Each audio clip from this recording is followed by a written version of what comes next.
It's not easy going through a breakup or being separated from someone that you've loved for a long period of time. And let's say that you are in that no contact period. What do you do? Do you reach out to them if they've asked you for space? How do you deal with this? If someone has asked for space, we want to respect that and give it to them. It is not a time for us to ask, should I be giving this much space? Is a month long or is it too much time for them to take? It's not up to us to make that decision. As painful and as frustrating and overwhelming as our feelings might be in this time, it's scary and all of it. This is not the time for us to question if we should allow them to have their space. We don't want to control what they want. We don't want to take away their right to have the space that they're asking for. A lot of times we're afraid that if we give them that space, they're going to forget about us or they're going to be too comfortable without us. We want to start reminding ourselves of what the relationship with them was like. Were we the best versions of ourselves? And when we know that we have been the best version of ourselves and there is no need for us to worry that they're going to forget us or move on from us, then we can relax because we know that they, at some point, as they're going through their alone time and processing and doing whatever it is they need to do to feel whole again, they're going to remember the good times with us and they're going to want that back. Now, if they are in a space, if we feel like at some point they're going to come and say, okay, this is over, I don't want to be with you anymore, then we allow them to go and choose what's best for them. Our job in this space and time, when they have asked for that space, is to just respect it. It's also a good time for us to use for our own growth, our own healing. Because what I find happens a lot is people will sit there and they wait for that person to come back. Well, what that person's coming back to is the troubles that they stepped away from to begin with. Because the reason they left is what they're coming right back to if there has been no change. Right? We want to allow that person to process and hopefully take some responsibility and make some changes of their own that will benefit the relationship. But we also want to reflect upon how we've been in the relationship. What is it we need to change? Maybe we're in a space of being too afraid and it acts up in unconscious ways. Maybe we're asking questions and making them feel pressured. Whatever it is, we've got to check with ourselves. Am I asking these questions from a place of my fear, from my trauma that needs some attention? Can I make the relationship, can I appear or can I show up in the relationship where we can have more fun? I know we keep hearing that relationships are work and it takes effort. I'm not in agreement with it. If we look at our childhood, we wanted to go to the playground to have fun. We wanted to hang out with people because they were fun. We laughed, we played. It wasn't because we were showing up there for work. What was the place that we didn't want to go to when we were kids? School, because it was a lot of effort and a lot of work, and we were learning. We didn't see the benefits of the learning. In relationships, we want it to be fun and light. We want to enjoy the other person. Think about your friends, for example, right? You're not hanging out with your friends because it makes it feel like work. You're hanging out with your friends because you love hanging out. You laugh a lot, you play, you explore. Why can't we have the same thing with our partners? But I think in today's time and age, what's going on is that we are spending way too much time thinking about how we can make a partner our everything, and that puts a lot of pressure. And with that in mind, we want to appreciate that this is another human being we're in a relationship with, and they probably want some space.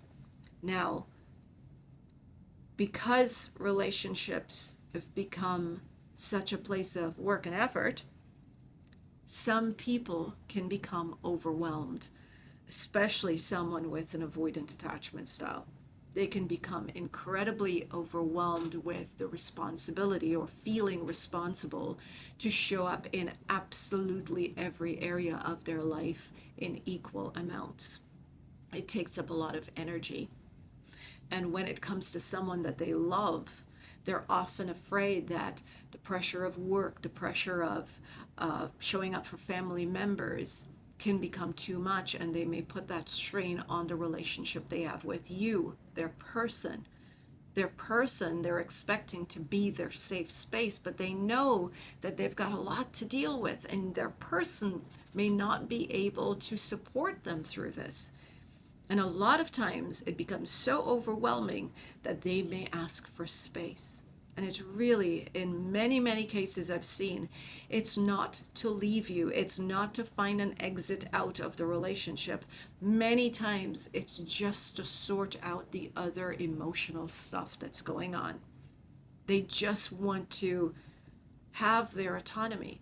They want to be able to wake up in the morning and just have a cup of coffee without worrying that if they don't send you a good morning text, you're going to leave them. They just want to go home after work and sit in front of the TV and watch a show without worrying that if they don't check in on you and how your day was, then they're going to get the backlash of that. They just want to relax and de-stress. That is that personality. It's how they're built. I know I get a lot of, oh, but they should and they shouldn't. Sure, we're talking about someone who's been working on their healing there. Should and shouldn't might work for that person. But when we're looking at individuals who are not yet on their healing journey, or who have started but not so far in as you might be on your healing journey, then we want to show some compassion and some empathy. So when they ask for space, it's very important that you give them space. And why do you want to give them that space? One, they're asking for it. Second reason, they need it. It also allows them to process the relationship and come back to you in perhaps a way that you might more appreciate, you might more like. And in this time, you work on your healing. Should you send them a present if you've been in no contact for a number of months? And this is a question that I got from one of my followers on Instagram, so I want to address it here for those of us who might be confused. Should you send a present for someone's birthday if it's an ex of yours and you've been apart for months? No. The short answer is no, especially if you've not been in contact.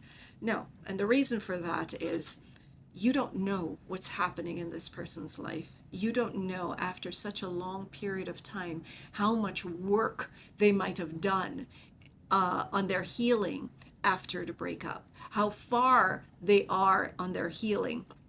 They may not want to trigger. They may have just started to let go and start to feel good about themselves again. And as an ex, we come back and we give them something, we poke at them, and it brings them that kind of pain that they were in. We don't want to do it. We don't want to risk it. We're not sure, but we don't want to risk it. Sending a present is a huge gesture. It can be very, very confusing for someone that we've broken up with. So it's not a good idea. We want to be able to put ourselves in their shoe. We want to build that empathy and start to set some boundaries for ourselves. If I'm sending a present to an ex after 7 or 8 months, then who am I saying I am? What am I saying to myself about me? Am I desperate for their attention? Or am I really being kind and generous? I've not heard or spoken to this person in 7 months. I don't think it's the latter, right? So we want to check in with ourselves and what are we doing and why are we doing it? What is it we're hoping to achieve here? And also take into consideration the other person's feelings. We want to allow space. Now, if you do want to reach out to an ex, which is something I don't recommend unless you know or you have an idea of what's happening in their lives. For example, you may not know if they're seeing someone else. And in that case, I would not suggest that you reach out. You don't want to disrupt their lives. Maybe they're trying to move on. It's, you want to show some respect for their new path. So unless you know that they're not seeing someone else and you do want to reach out, then a simple message as, "Hi, how are you? I hope you've been well. I've been thinking about you. I hope you've been well." That is enough. That will suffice. And it allows them the opportunity to choose if they want to respond to you. And in that response, you're going to know where you stand with them. You're either going to get a friendly message that says, "Hi, everything's been great." And you know from that if you could do a back and forth conversation. Or you're going to get a message from them if they have healed enough saying, "It's great hearing from you. I'm in a new relationship. I don't think it would be a good idea to communicate." But the best thing that you can do after months of being separated, and if you don't know what's going on in that relationship, is to reach out with a simple, "Hey, how's it going?" And if they have asked for space and they've asked for a specific time, 2 months, 6 months, whatever that is, you respect that, regardless of how it feels for you. And I know, I get it, I get it, I get it. It's painful. I've been there a number of times. It's a difficult space to be in. What we want to remember is that by doing the thing that we're not used to, if it's to sit with our feelings and our thoughts, that's where the healing is going to happen. We have to do the thing that we're afraid to do in order to heal. I hope this helps.